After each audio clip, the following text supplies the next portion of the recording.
Isang magandang umaga sa inyo mga kasama. Muli ay mag-update ako ng aking pong trabaho sa St. Charbin. Narito po ako ngayon sa roof deck. Ito po ang kauli-hulihan namin gagawin sa structural. At samahan niyo po ako sa aking pag-upload ng aking pong video. Let's go!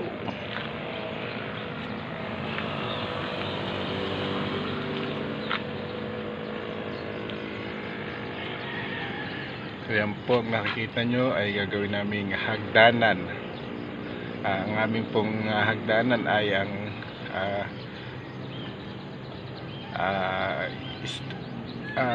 I-beam.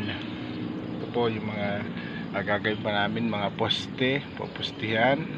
Meron na po kami na ilagay na 5, naayos na po namin.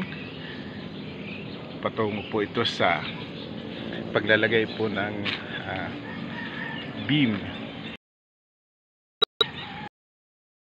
Napakaganda ng pwesto ng mga tanawin.